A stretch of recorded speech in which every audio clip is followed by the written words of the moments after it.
I've made so many speeches about, the roar of the divine feminine can no longer be ignored. And then once you're awake to it, you see how it is, it is moving through, that voice, that rhythm, that roar is coming up in so many ways. And it's calling for all of us to be containers of that and bringing that, because that's the other part to creating this beloved community of which we talked about. That's the other part of agape love. Even when you look at communities, when women are empowered, we intrinsically understand about community. We build communities. Women build webs, men build ladders. So we build these webs of communities. And so it just became, to me, more and more apparent that, oh my, like this is what is needed at this time. Peace and riches blessings. I am Michael B. Beckwith, the host of Take Back Your Mind.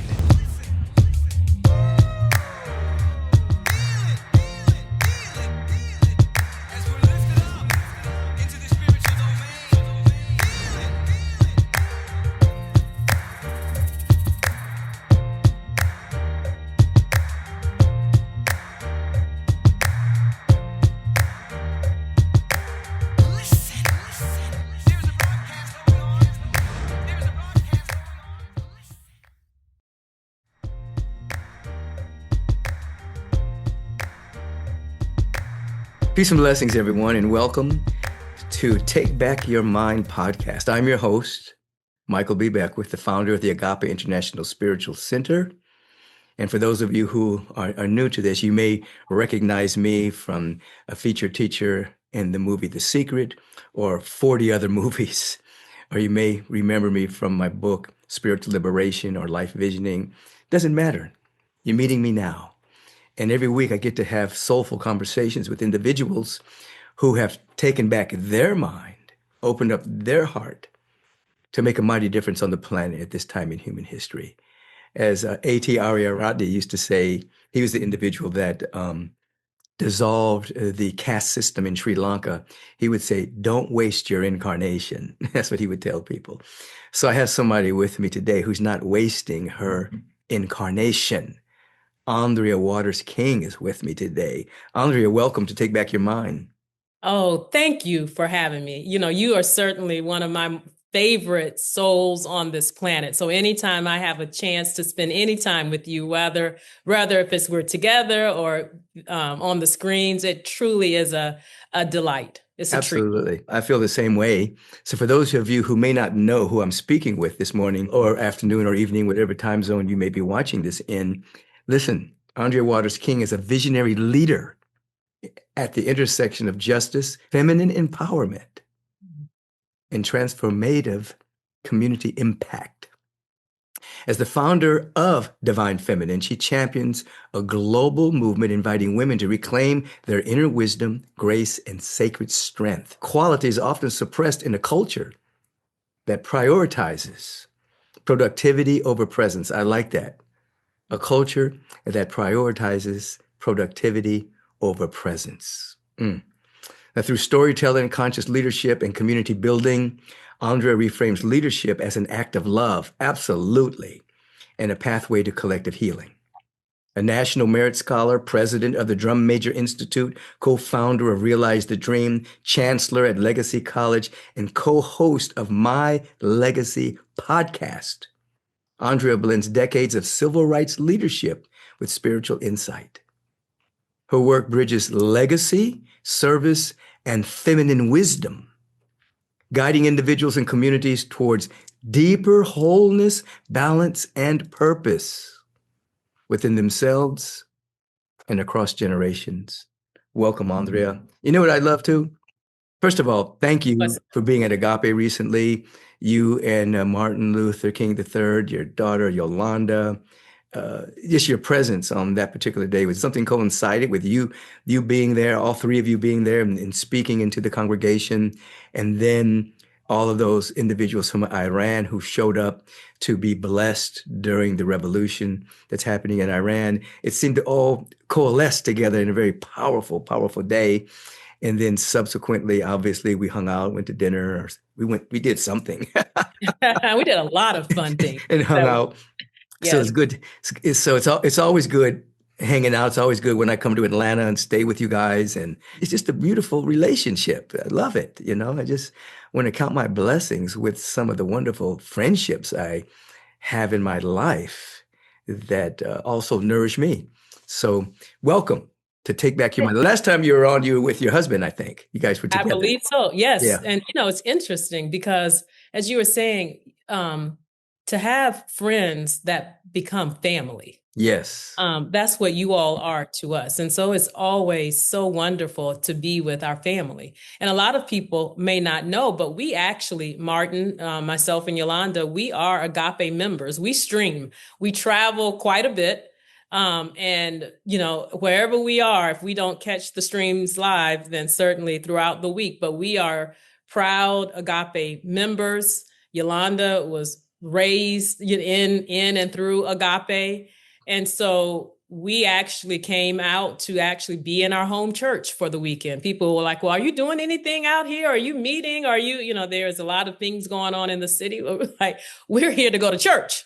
So we came to be with our family, our friends and congregations to worship together and celebrate together. And it truly was a treat for us. I know. And I told the congregation, listen, if they can commute all the way from Atlanta, Georgia to Agape International, you don't need to be sitting by your bedside and just live streaming every Sunday, particularly if you live in Los Angeles or LA adjacent. If they can fly in from Atlanta, Georgia, you can drive in and just be in the energy of the community and also offer your energy to the community by being in presence. So they took it, they laughed, and we had a good time. And your daughter, obviously, she sometimes calls me and we have the deep conversations, questions that she has.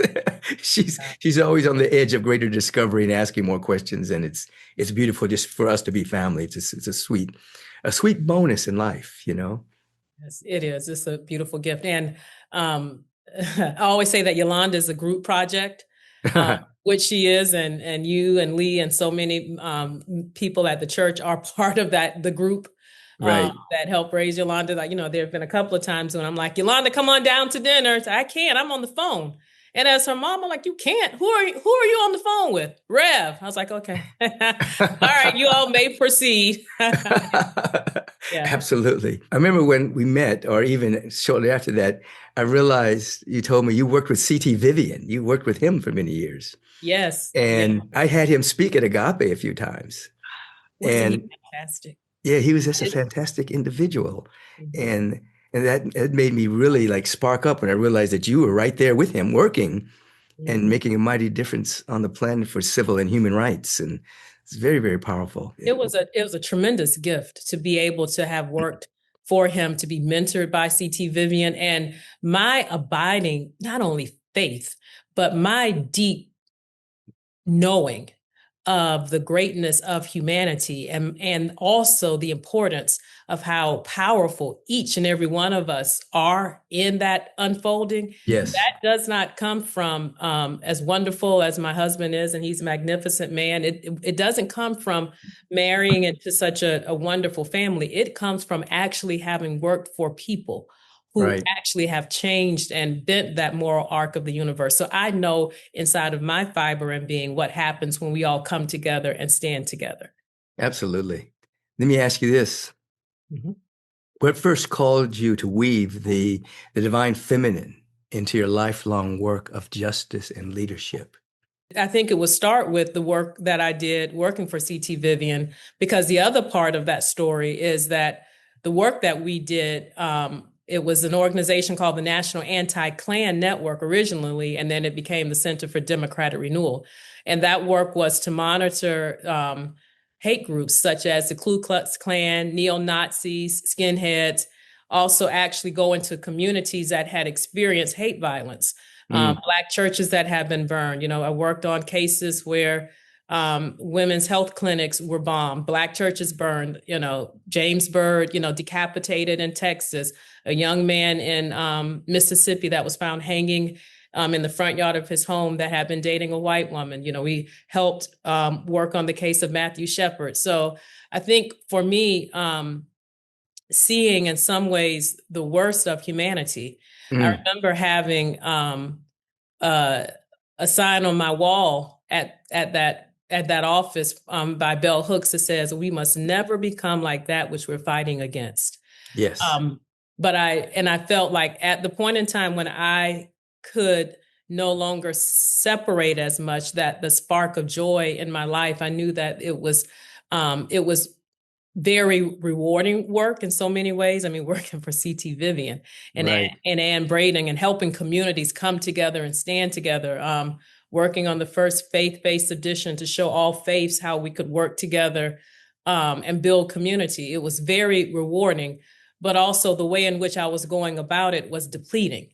It was efforting and force, and so I didn't realize how depleting the way in which I was doing my organizing was.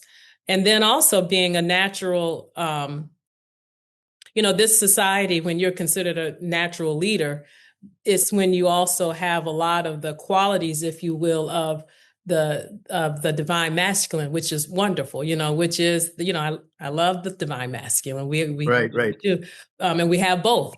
But being someone that understands order and action, and this is how you get done. And so I realized that I had silenced, and it was an awakening, kind of little by little by little, that beautiful, powerful, feminine side of me. And I think and also becoming a mother in some ways, yes, it makes you even more in that divine feminine, but then also it can be so depleting. And if you're not consciously building yourself up and nurturing yourself, by the time you are so depleted, you're not standing in the full bountiness of divine feminine, which is so full that it just overflows.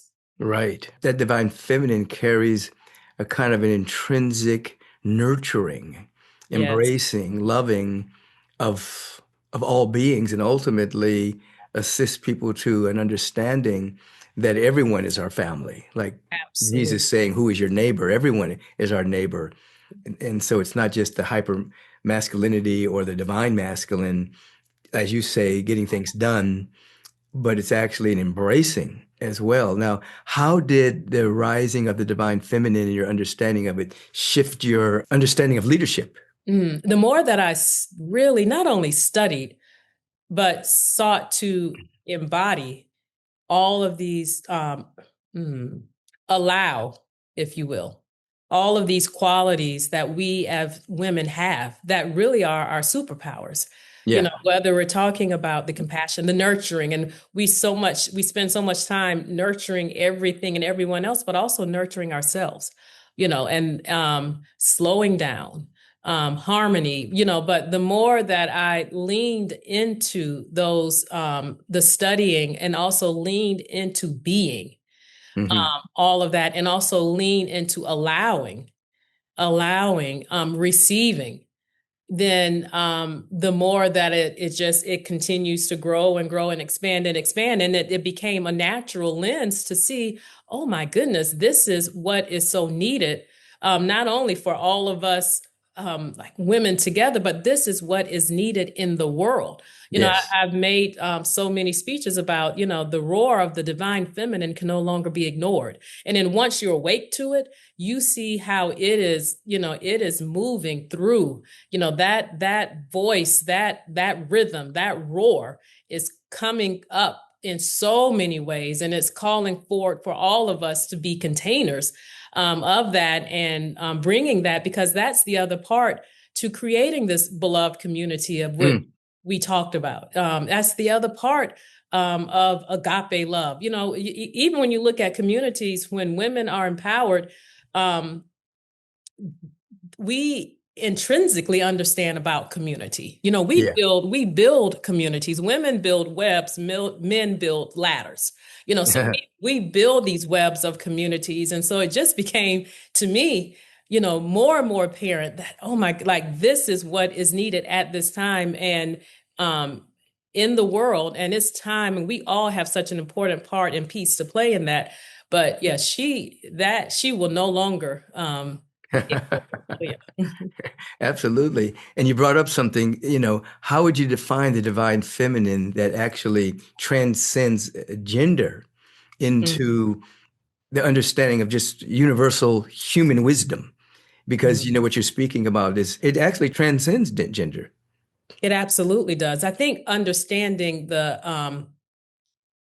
not even the principles, when we understand the properties, if Hmm. you will, of how the divine feminine moves, we understand whether you're talking again about certainly first and foremost love, but that love that is both, it is both soft, but it Mm. is fierce.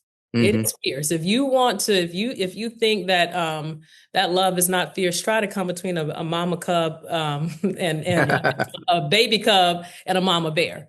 Um, it also is understanding how intuition, because again, in our world, logic is, like, okay, well, prove it to me, like, so it's giving, not, it's giving space and elevation for intuition, compassion, harmony, all of these, we've talked about nurturing, um, power, again, in a different way, but extraordinarily powerful. Look at Mother Nature.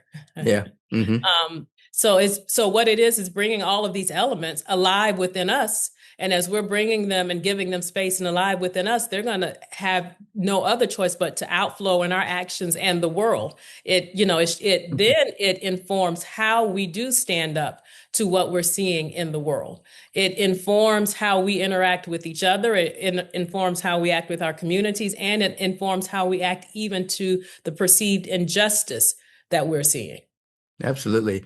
I was thinking about the fact that I've said recently at Agape International that the rise of the feminine is so necessary, and we need that energy in high governmental positions Yes.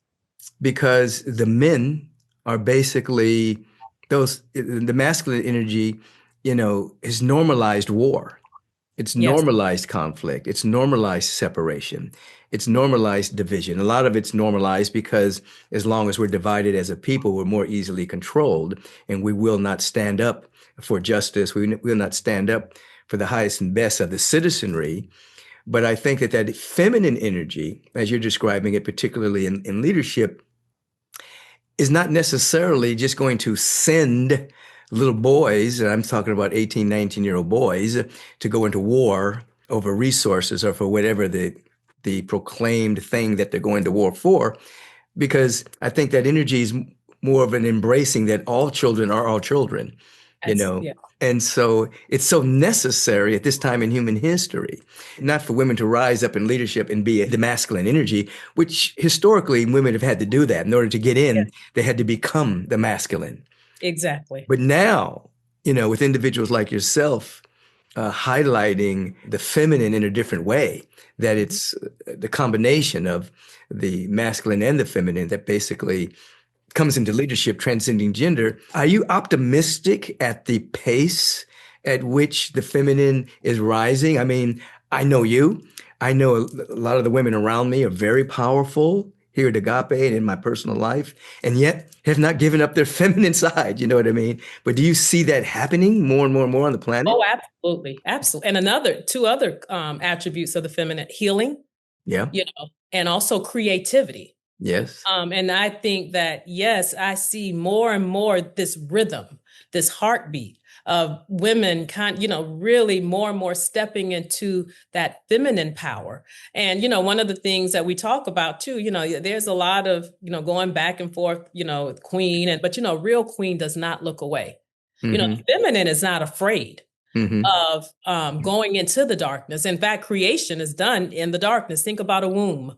Think about any time you plant any seed, it's always in the darkness. And then Right. so we're not afraid, of Right. that, particularly because we understand what we are creating. We also Right. are holders and containers. And so we can hold a lot of that intention, power, creation. And I think women now, and we're at the point, we all know and feel so much of the chaos that we're feeling now. But what if what we are actually doing is midwifing? What if Hmm. we're not being stretched thin as a society? What if we're being stretched open? Yes. What if we're feeling these contractions, but we're holding? Yes. We know what we're doing the breathing, we're holding, we know what we are birthing into the world. And I feel more and more women that the part of this contraction is forcing. It's forcing. There are a lot of women who have been on the front lines for many, many years, but it's waking up a whole lot of other women. And that Yes. these contractions that we're feeling, it's forcing us, it's forcing women to stand up, to really think about the type of world we're living in, to think about, as the natives talked about, our ancestors, the 7 generations of Hmm. our ancestors, and also as we're looking forward, the 7 generations of what we want for our children's children's children's children's children. And Right. so the benefit of what we're going through now is like as we're contracting, women are standing. Yes. So Yes. many women. And when I really first, I think, really got that lesson, Rev, was when after the election, because Martin and I were in DC, and we saw, the which actually was so interesting to be there, to see all of these buildings boarded up, to Mm. see all of these fences being put up in preparation for our elections. And I remember saying in several interviews that we did, is this America? This is what we're accepting in America, that Hmm. this is normal for elections.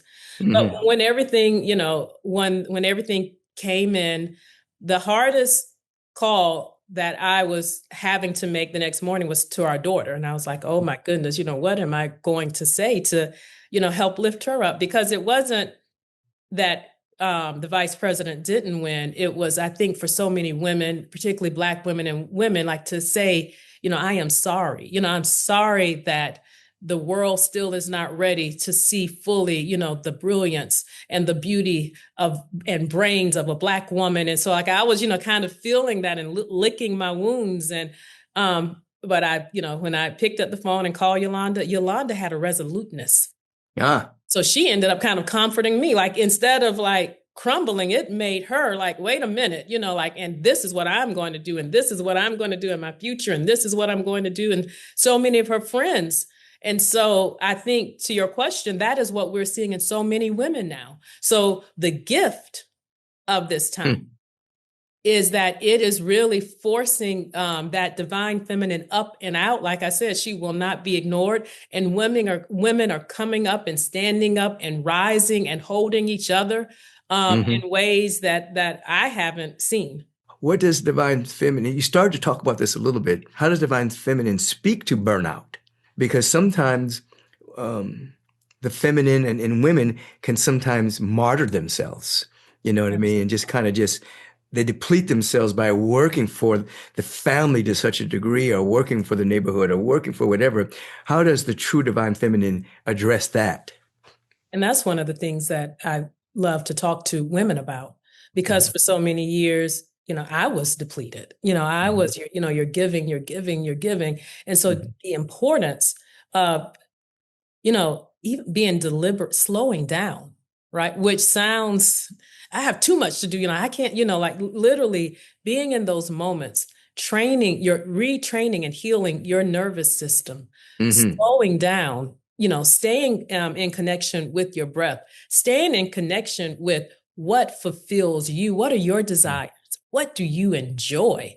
Because Mhm. when a woman is lit up, everything around her lights up. Mhm. It really is true. Happy wife, happy life, happy girlfriend, happy. That But like statement.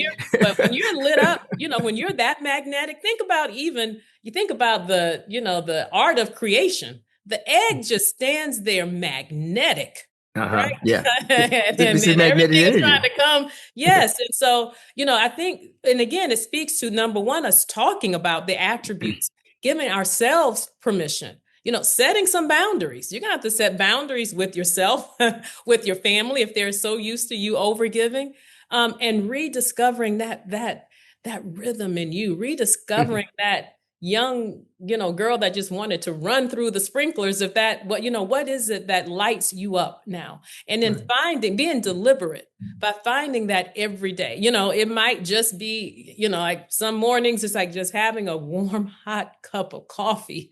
you know, Oh my gosh, that just a great cup of coffee, and quiet, like that lights me up. And it's different for all of us. It might be a run, it might be, Pilates, it might be going to Tracy Anderson's studio. I mean, but finding that for you, Right. that lights you up. And And that's being not deliberate. pampering. That's No, self-care. it's self-care. And even self-care, I think, like, now we're like, okay, self-care Sunday. And like we kind of like, okay, like let me just check that off. Mhm. I'm talking about being so present when you're doing it, being so deliberate, understanding that you are nurturing yourself and Mhm. how holy that is. Like that is sacred. That Yes. is holy. And Yeah. seeing that as such.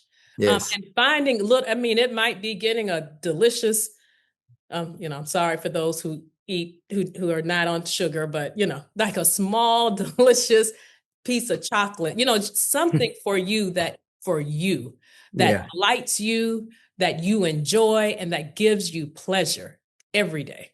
Yeah, absolutely. It may It- be it- the sunlight, it might be if you don't have a car, you're walking to the bus stop, and instead of like the, which, and I understand why, but oh my God, sometimes just to have that sunlight on your skin, yeah. or just so finding whatever Yeah. it is for you, if you're in LA traffic, oh, God help you, put on a podcast or put on some mute, something, but just finding those moments at some point throughout your day that Yeah. that absolutely give you those small moments of pleasure. Yeah. And sometimes just sitting by yourself Yeah. and just Yeah. watching your own mind Yes. without having any external stimulation of the Oh, radio or the television or any music, just sitting by yourself oh, can man. be a powerful healing of the nervous system, a powerful healing, developing heart coherence. And what you're talking about is not a Simon, it's not a so one-off. It's actually the way you live. You're putting the oxygen mask on yourself first mhm. so that you're not giving from depletion, you're giving from an overflow. This Absolutely. is so important because women historically have martyred themselves. And I can remember my own mother, she was a young mother. And I remember when she grew into being a very powerful woman and began to take care of herself. She was a very powerful administrator in Inglewood, California. And I can remember, I mean, we were brought up in the civil rights movement. So, our weekends were filled with picketing and things of that particular nature growing up. But I can remember when she kind of started standing for herself, even though she was raising three sons. I can remember Yes. the energy in the house. I also have to applaud my dad because he kind of embraced her movement of becoming. I Yes. think there was a little jolt in the beginning, Uh-huh. but ultimately he embraced this movement of her becoming. Yes. And she was still like very, very feminine with him. You know what I mean? Very supportive. He became an attorney and then a judge. She definitely was one of these divine, feminine, strong women. Yes, Did it's no divine feminine. nonsense, No, no it's not. nonsense, No, no it's not nonsense. wispy. No, it's not wispy and Yeah, but very loving. yeah. And Yeah. another thing, I love these sayings about what a queen is, since we talk so much about queens. But a friend of mine told me recently too, like a real queen is a king maker. Ah, So when a woman is in that divine feminine, when she's in that queen energy, and yes, I'm glad you brought it. Sometimes at first, particularly if you've been overgiving, like when you say no, you're like, what? I say what? right, right. But once you're in that beautiful energy, which is so inviting and so strong, you actually it benefits not only you, your family, but if you have a partner, a real queen is a king maker. You being in that divine feminine, you invite those men and other women around you to their higher selves. Right, right, right. I love this. How would the divine feminine, you're kind of hitting on this a little bit in this conversation, redefine power and success in our society now? Because historically it's been a very masculine definition. With the feminine embracing the masculine, how do we redefine success and power? I think that, in the divine feminine, again, it's all about community. So Hmm. the success is not about me, it's about we. And you Mm. even see this in some, like in some villages, like, we have, as you said, chancellors at school, in the Mara, Masai Mara in Kenya. They're even found studies that when the women are given the and we work with a lot of the mamas there in Kenya, who I can't Hmm. wait to come with us, and you're gonna love them. When the Hmm. women are giving loans or empowered, as opposed to the money going in, like it continues, it circles within the community.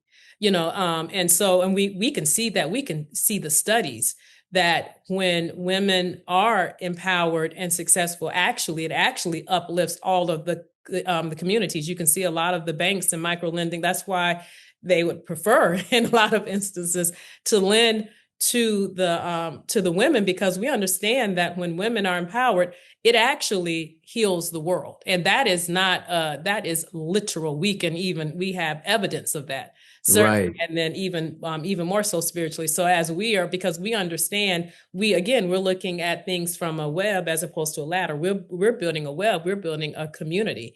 And so it's a natural, when a woman is in that essence, as she is more successful, it's a natural essence that all of those around her will absolutely benefit.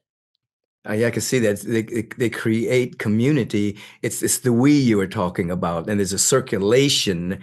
Whereas sometimes the rough individualist is thinking of I and how am I going to get over, or Yes. they're putting. Sometimes what they'll do in the old model of success is, well, when I become uber successful, then I'll be a philanthropist, then I'll give, then I'll share. And oftentimes they don't do that because their identity becomes money. But you're saying the feminine energy is already building that within the frame.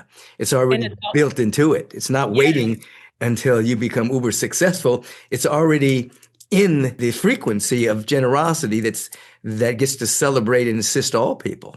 And I would say it even is like a difference between me and we. Hmm. Again, like just thinking about I, me, my family. Even if the me is my family, people who look like me. You know, Yeah, the feminine is we, and so right. with that we is it's a full circle. How many of us, no matter if you hardly had any food yourself growing up, your mom invited then the neighbor down the street because they knew that they had even less than you, or let's pool our resources together, or let's us move, so like that is a natural. And we continue to make we could stretch, we could stretch a whole meal for that, that should have been two, one day into like 3 or 4 days if need be. And so we take that same flexibility, that same vision with us as we're bringing success into the world. Absolutely. You reminded me of my family again because my mother was like that. I remember the kids across the street, their mother had passed over. There was no father in the house. And suddenly they were with us. They were at the dinner table. I think the grandmother started taking care of them. But in terms of dinners, they were at our dinner table. You know what I mean? They Yeah, became my brother and our sister. yeah. And then there was another young man that grew up with my middle brother, Akili. And then he's at the dinner table. And I remember my father would come in and he says, when did I get another son? He'd be joking, but he'd be like deadpan. You know what I mean? Alice, when did I get another son? you know, Yeah. but that was the neighborhood. That was the vibration. That was the frequency. And even last week, the son of the gentleman that would eat with us called me and said, we're going to celebrate my dad's 60th birthday. Can we do it at your house? I Yeah, said, there you go. what? I mean, because I think they live in Atlanta. Yeah. They want to come in, but I want to do it. I want to do it at the Rev's house. They want to see they're still at your table. They're still at the table. you know, I mean, how So many times as we're picking up kids, you look in the back seat, there's 3 and 4 extra kids. If we're at the park, we see someone else kid, we're not gonna turn away and be like, well, that's not my kid. So I'm right, not right, gonna, right. that's the way, if I'm with Yolanda, I know that if, I call Lee in a heartbeat, like she's like, that's like her mom. Like, women have a way of mothering. And I want to be clear because there's many ways of mothering. Not all women have had physical children, and they're just as much mothers to Right. so many others as, someone that has, had, children. And so we look at, if, that, we're going to help out, with this child or that child, or we're going to lean in. So, and that's what the divine feminine, the heart, it's almost like how our bodies expand to carry these children. Mm-hmm. Like I said, at Agape, Yolanda used to come up to me and, touch my stomach. I'm like, oh, that was my first condo. Right. Like that, how our bodies expand, our hearts expand. The divine feminine has a way, the container, it expands and it holds to no end. It's infinite. Yeah. Our hearts, our capacity, our strength, our love, our vision. Mm-hmm. This is beautiful. I hope people are catching that even what you're saying can be applied to all genders. Yes. And that we all have that capacity. I was just thinking that And the reason that we're that's so important because I always acknowledge again, I love the divine masculine, and we all have both, and this is genderless. What we're saying is, in this society, yes, the traits, the wisdom, like that is, these are things that have not been elevated. Not only have they not been elevated, we've minimized, not acknowledged, not celebrated. And so what we're doing is giving a space so that all of these qualities that live both masculine and feminine within us and within the world, what we are being deliberate in our intentions of inviting these qualities within ourselves and inviting these qualities in the world, because for far too long, they have not been at all. They have been diminished. Yeah, they have literally and vibrationally been suppressed. Yes. As weak. Yes. Or non-essential. But as a fact, these qualities are essential to be a full human being. Yes. To be a full human being. Now, what rituals do you do? I know you do rituals. What rituals do individuals need to bring into their life in order to activate, enhance, uncover, ultimately express the divine feminine? What would you say to women, and what would you say to just people? The rituals change, I think, depending on the seasons that you're in your life. I'm at a different season now with a daughter that is literally months away from being in college.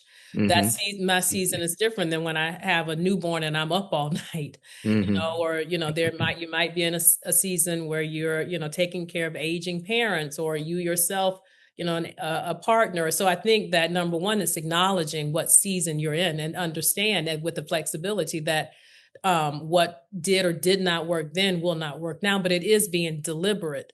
Again, in the invitation of inviting in, there's certain things that are non-negotiable. Gratitude, no matter what season you're in, taking a few moments somewhere, for you to tune in to spirit. So if that means you have to go lock yourself in the bathroom because you have toddlers, I don't. So again, I'm very cognizant that, certain things just depending on the season, but, gratitude, being, having the time for you to have that connection with spirit. And then also being deliberate for me, there's a journal, slowing down, but also being very deliberate as much as I can with my environment. I'm deliberate with the sights, the scents, the smells, the what's listening, like what's going on, like what music or vibrations are playing, whether it's soak, or whether it's, a classical or jazz. But I'm very protective and deliberate as much as I can be of my environment. Right. And all of those things, how we eat, how do we take care of ourselves, the fresh water. I know, like, it sounds like the list is going on and on and on, but one, you've incorporated them into your way of life, though. Exactly. I mean, so right before we came on, you were lighting Palo Santo. Yes, preparing your environment to be in conversation with me. Yes, absolutely. So, to me, it's all these things are second nature to me. And I'm always studying, always reading. Some of my greatest teachers have been like Queen Afua, who, Mm-hmm. is I know a very dear friend of yours, and she has incredible work as it relates to connecting with the divine feminine. It all, so she's one of my teachers. There's a lady named Sarah Soul that does a lot of teachings as relates to, priestess and the divine feminine I work with her teachings, and also a lady named Tara Moreno, and her program is called Elegant Femme. So I look also to these wonderful teachers that have been, all of them have been out for decades doing this work. And that's also where I get my personal inspiration from. So yes. Mm-hmm. And that Yeah. there's so many great ministers at Agape. And most of them are women, Yes, yes. you And then know? what I do is I'll listen to the same talk, particularly like, the women, or they're real. I will listen to it, and I make Yolanda, like, we'll listen to it all week, because Mm-hmm. repetition is key. Right, As you right. always say, are you picking up what I'm putting down? Well, sometimes you have to listen to it over and over and over. Yes, We wouldn't just brush our teeth once and say, okay, I've done that. So we right. have to be deliberate in programming ourselves. We have to be deliberate in drenching ourselves in these, in teachings and principles and frequencies and vibrations that always are reminding us of all of this. Yeah, yeah, absolutely. It's very powerful. So I say the word justice, I say the word equity, I say the word compassion. How does the divine feminine intersect with those right there? I Ec- think that, the divine feminine is all of those things. hmm We've talked about throughout this conversation, we talk about justice. The hmm queen, the divine feminine, does not turn away. hmm And to me, justice is what love looks like in the public arena. That's right. And it all, so if we're talking, so all of it is rooted in love. And I was writing earlier about thinking about the divine feminine and agape love. hmm And what came to me is that the divine feminine practices agape not as self-erasure, but as sacred strength. hmm The strength to remain open in a world trained to harden, the courage to protect life without dominating it, hmm the wisdom to refuse violence even when provoked. mm Agape love dreams of a redeemed world. The divine feminine builds the conditions for that world to live. mm It is love with hands, love with memory, love that midwifes justice, mm holds grief, and refuses to let hope die. In this way, the divine feminine is not an idea or an identity. It is agape in motion. hmm Love that shows up, stays close, and makes healing possible. mm. You wrote that today? Yes, I did. That is the exact answer to equity, justice, and compassion. That Yes. speaks to all of that. Yes. This is not namby-pamby. It's not wispy. It's not ephemeral. It's not wishful thinking. It is precise. It is strong.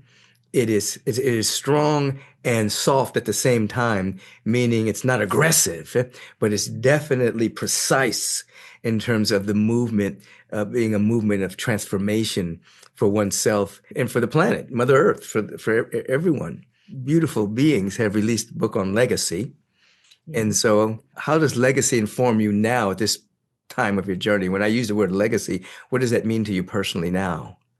Well, one of the things that we wanted to highlight in this book is that we all have a legacy. Tell them a little bit about the book, and then It is a book of which you are one of the contributors. mhm, So it is written by my husband, Martin Luther King III, myself, and our two partners, Mark and Craig Kilberger, that we are working on the Realize the Dream initiative together, which is uniting America by completing 100 million hours of service by Martin Luther King Jr.'s 100th birthday. It's a mhm, way for us all to come together, stand together, literally work together to be a part of building this beloved community. We're about mhm, 25 million hours in. I know that you all are working with us at Agape, and so it's a project that is our love letter. Um, Martin and I's love letter to Martin Luther King, a thank you, Hmm. as we're approaching his 100th birthday. But we wrote this book as part of the Realize the Dream initiative, but also to explain the initiative, but also to encourage and challenge each one of us to rethink the word legacy. And so we also have over 40 essay submission, of course, of which you are one, Hmm. and talking Thank you. about I was honored to be in the book. I appreciate you inviting me. it's beautiful. It's great. Mhm. Everyone should read his essay. And we actually have the foreword was done by His Holiness, the Dalai Lama. But what it is for us to truly understand that legacy is not about leaving your name on a building. It's about how you live your life each and every day. And it also, in some ways, is an invitation into this idea of the King legacy. It's an invitation to the idea because, we only will create this beloved community that Martin Luther King Jr. and so many others saw so clearly when each and every one of us are living into our power, our potential, our love. And so what we wanted to do was invite everybody into this idea of the legacy and to see and find and encourage you to find your role, your part, your legacy, Right. creating that beloved community. This is beautiful. Let me ask you this as we're coming close to the ending of our conversation.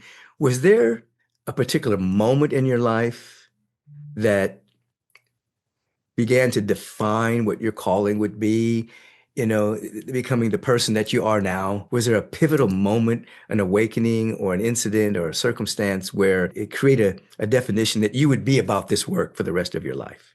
No, I think for me, I guess everyone is different. For me, it was I think I came into the world with this knowing. Okay.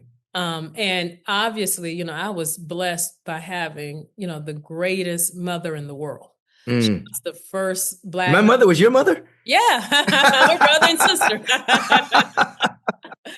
Oh my God. She was the first Black nurse in her small hometown of Mm. Live Oak, Florida. And even though she was, discriminated against by not only other nurses and doctors, but patients. I mean, you're sick Hmm. and you don't want someone to come and help you because, but she never, ever, ever had like an ounce of anger or bitterness. And she always just Mm. had a heart for service, for humanity.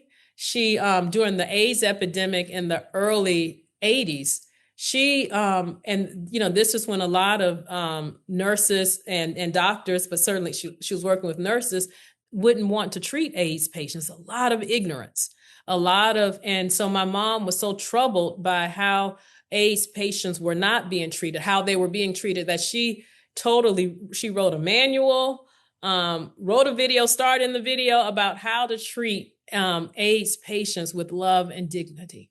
Wow, that was your mom. That's my mom. And so she went from being the first Black nurse in this home, in Live Oak, where, other nurses didn't want to work with her, to in Tallahassee, 20 years later, when they had the first nurse of the year ever at the Regional Medical Center, Tallahassee Memorial, the capital city in Tallahassee. My mom was chosen as their first ever nurse of the year. Wow. And she was always like, no matter where she was, just a leader, loved, wonderful, funny. So I think big heart, always Mm. we had college students, anyone that needed, if you needed help, my mom, Mm. was there. Mm. And so I think growing up with that, like she didn't have to sit down and say, but of course she did. This is how you treat people. This is how she didn't have to do that because she lived it. And I Mm. think seeing that and being raised by that, there was never an idea that you wouldn't do something to be of service and help humanity. Um, Outstanding. it just so I came, I think, in some ways prepared. Yes, I like to remind people that they chose to be here. They didn't accidentally have a human incarnation. They actually chose to have a human incarnation as a spiritual being, and they made a promise to themselves that while they were in the human incarnation, they would contribute. They would activate their gifts, their talents, expand their capacity for love to make the world better and to help with the evolution of the species. So you came in already with an awareness. You remembered your promise to yourself early. Mm, And your yes. mother helped you remember your promise to yourself early so that you end up doing this great work CT Vivian and the like. I feel when I'm around you and Martin, that you guys are just beginning. It Mm, feels like you've done a lot of work, but that you haven't crested yet. It's like there's more happening for you, and mm, you're more needed at this time than any other time in history. mm. And though we can look back and we can see the great March on Washington, we can look back and we can see the birth of the civil rights laws, and some of them obviously being eroded under the present conditions. I think your work is just beginning Rev, anew. I love, thank you for saying that. And two or three things as you were talking, I was thinking about, well, if all of us chose to be here at this moment, Hmm. we're looking around and feeling like, I think our continual question is, what is mine to do? Yes. And to remember, my goodness, aren't we some strong people that we chose to be here during 2026? And we knew exactly what we were coming in to do. And we said, still, Lord, send me. Right, right, right. So, Absolutely. so now is not a time to like, well, why? Like this is our time. All of us. This is our moment. And I do have to brag a little bit about my husband, because I think like, oh my God, he's such a magnificent man, such Yes. a magnificent He soul. has such a beautiful heart. Oh my God. And someone was saying to me, I think it was Zach Bush, we were talking about how, nature always, when we're looking at nature always has the medicine that it needs, right? It Hmm. always produces the medicine that's needed for that time. And when Hmm. you think about it, that means that Martin Luther King Jr. was the exact medicine that was needed at the time. And Hmm. boy, did he do his job well. And when Hmm. you think about Martin Luther King III, that just walks in love and peace.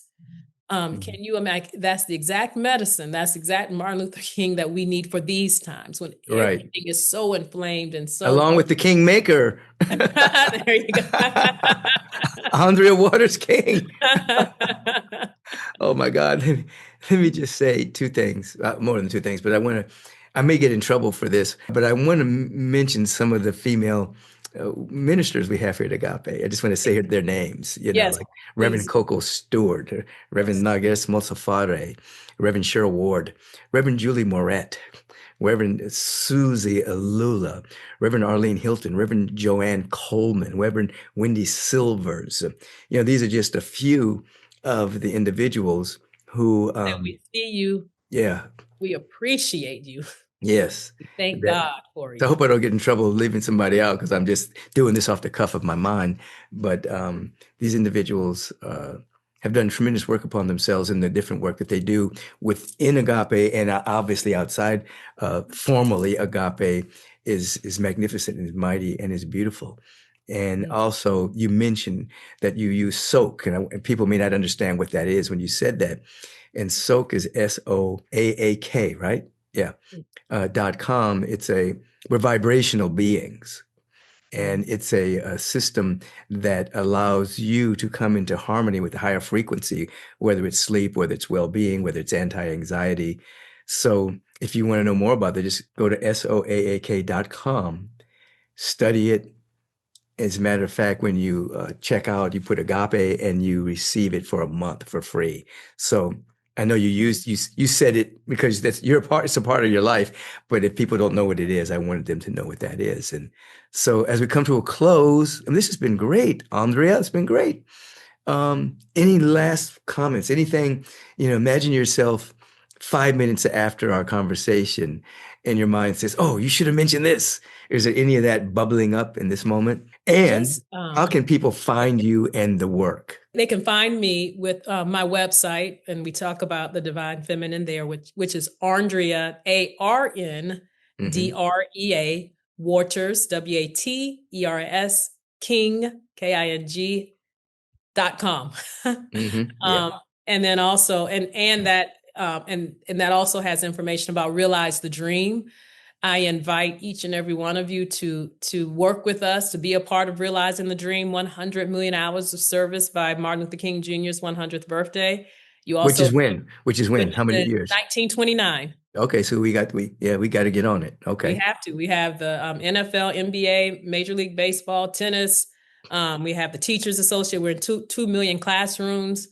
So we're working with Steph and Aisha Curry's foundation. So many great organizations. Agape. But if you want to be a part of that, you can go to realizethedream.org, or on my website. There's information about that. There's information about our podcast, which we have. You've been a guest on that, and we have incredible conversations to remind us all about our connection each and every week. So realizethedream.org, ArndreaWatersKing.com, Drum Major Institute, which is the organization that works to eliminate the triple evils of racism and bigotry, violence, and poverty, which were the triple evils that Martin Luther King talked about, by embracing peace, justice, and equity. So that's also my work. I'm the president there. Martin is the chair of the board. So all of those places. And I want to end with a tremendous soul deep gratitude. Thank you. Thank you for the space that you hold on this in this world at this time, Rev. We truly love you. There's a reason why we flew all the way out to California to hang out with you.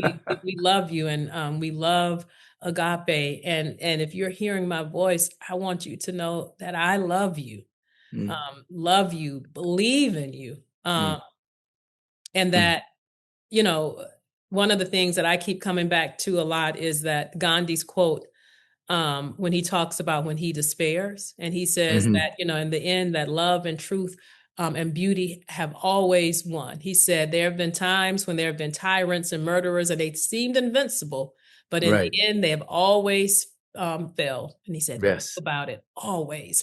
And so I want to also remind us that the way, no matter what way it looks, that the way of love, the way of truth, and the way of beauty have always had the final say, and they will continue to always have the final say in our world. Outstanding. Those are the great words for us to close on at this moment. I just appreciate you being here.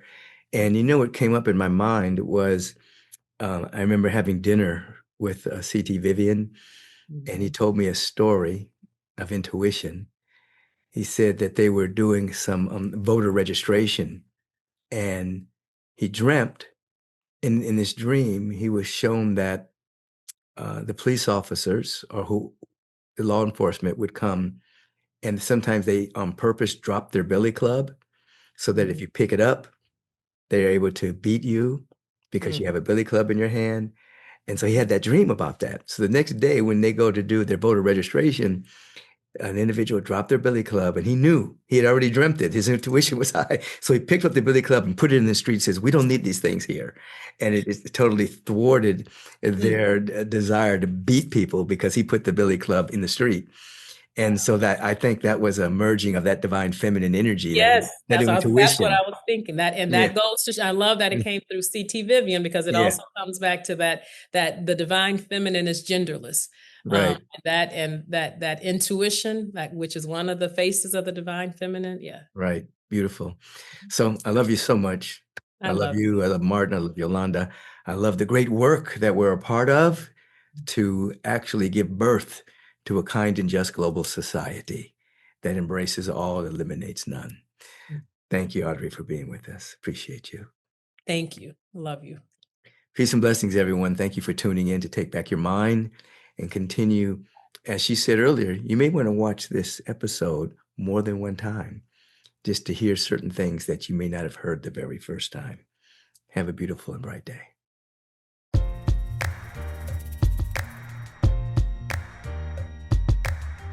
Peace and dynamic blessings.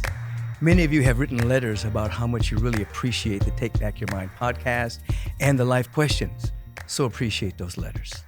Now, our particular program here, these episodes, it's powered by spiritual purpose, but it also has powerful sponsorship.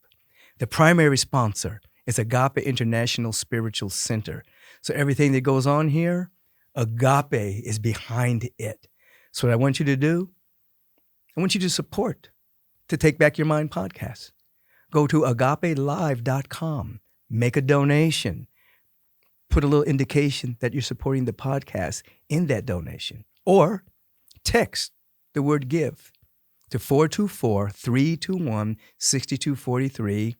Write the word podcast so we know you're supporting this wonderful program of Take Back Your Mind. The secondary sponsor is Neutralize. This is the company that actually produces my particular supplemental line called Adaptozen. I have the super greens, I have the Elevate fermented mushrooms, and a number of other products that are emerging. Just go to Neutralize.com, find Adaptozen, and you know what? Uplift your spirit, uplift your body. Remember to share all of this with your friends and support our wonderful sponsor. Have a beautiful day.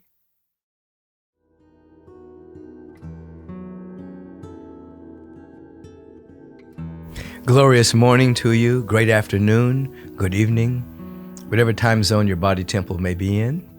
It is time for our moment of meditation here at Take Back Your Mind podcast. Meditation is basically essential, I believe, period, and also essential at this time in human history where the global nervous system is vibrating at the level of anxiety, worry, doubt, anxiousness, and fear. There's just a broadcast of so many what appears to be negative things happening on the planet through political polarization, wars, rumors of wars, and things of that particular nature. It is always a magnificent time in your day to just stop and to meditate and pull away from the world of appearances. The world of appearances are just that. They are the echoes of previously held assumptions and opinions and beliefs. That's what the world of appearances is. The echo of previously held assumptions that have hardened themselves into facts. But they are appearances, which means they can disappear. The first thing we must do is to extract our attention from the world of appearances and become aware that there's something about us that is spiritual. Spiritual is not religious. Spiritual is an awareness of something about us that is eternal, that is forever, that's immortal, our real nature and our real being, having a human incarnation. So we meditate to become aware of that which is real and essential about ourselves so that we can be in the world as it appears to be, but to be of a higher frequency. Just sitting by yourself every single day for a few moments, 5 minutes, 10 minutes or longer, and contemplating your inner desire to wake up from the condensation, the condensing of thought forms into facts, to pull your attention away from that and to have just a moment of connection. We can say a connection with the divine, a connection with divine intelligence. Pure love is essential to our well-being and to our nervous system. Let's do so now. I invite you to place your feet firmly on the ground, unless you're able to be in a full lotus position as a yogini. If not, feet on the ground. Let's put our hands in our lap, facing upward as a sign of receptivity and availability, yielding to more good than we could possibly imagine. As we turn within, that is, turning away from the world of appearances. Take a rhythmic breath. I invite you for a moment to just breathe inward to the count of 4. And I invite you to exhale to the count of 6. Just a few times.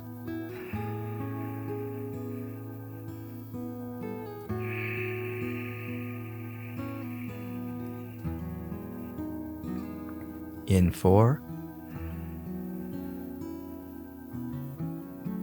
Exhale 6.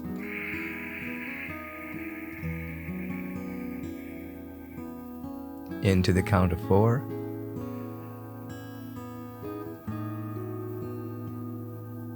Exhale to the count of 6.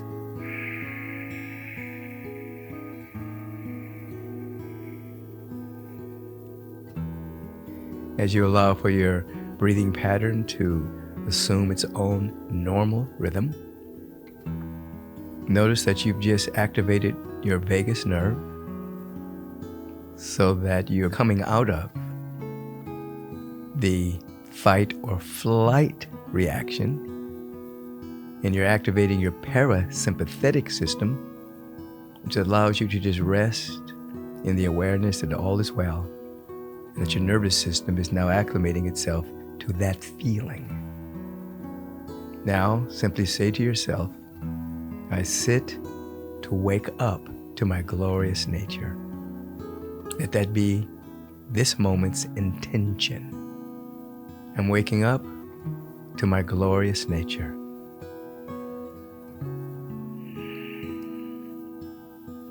Say to yourself, this is the very first time I have ever meditated, so you're evoking the childlike nature and the beginner's mind. This is my first time I've ever meditated.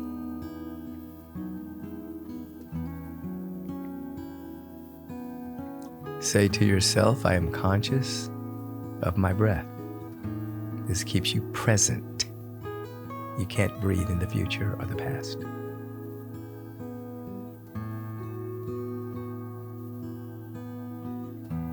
Say to yourself, I evoke the consciousness of a lowly listening. I listen with my entire being as if someone was about to tell me a great secret. Say out loud or to yourself, I listen with my entire being.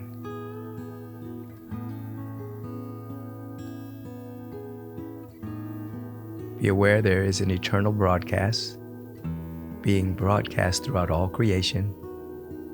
Let there be light, let there be love, let there be beauty, let there be life, let there be intelligence everywhere. You're listening to that broadcast, the feeling of it. Now sit in silence, the activation of your intention, the acknowledgement that this is your first time. You're conscious that you're lowly listening, and you're aware that the body is breathing. You can do all of this right now. Be still and know.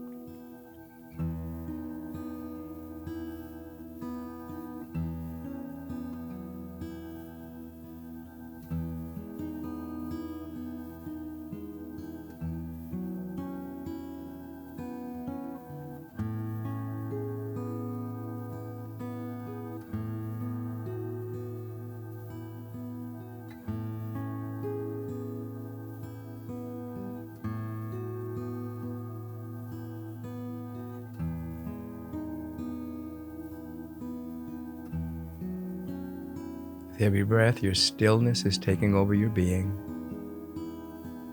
Anxiousness and anxiety are dissolving. Future rising is being eliminated. Here and now, all is well. Right now.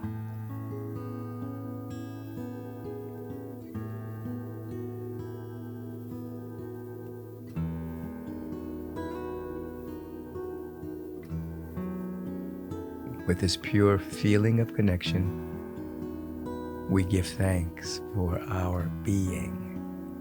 We give thanks that we exist at all. The first miracle, we exist.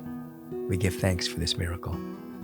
We go forth from this day, from this moment, allowing our entire being to shout that the presence of love and intelligence is sending me. It's happening now. And so it is. As you slowly open your eyes, make a vow to yourself that you're going to remain in this field, this state, for as long as possible. When you fall, you return. Peace and blessings. Your time is very valuable, so I want to thank you for tuning in to Take Back Your Mind. If you want to submit a life question, please do so. Email us at podcast@michaelbeckwith.com, and perhaps one day I'll be answering your question that will touch the lives of so many. If you've enjoyed the show, you might as well submit a 5-star review. You might as well tell your friends and family. Let's spread the love. Until we meet again, maintain your awareness. Take back your mind. Because when you take back your mind, you take back your life. Peace and blessings.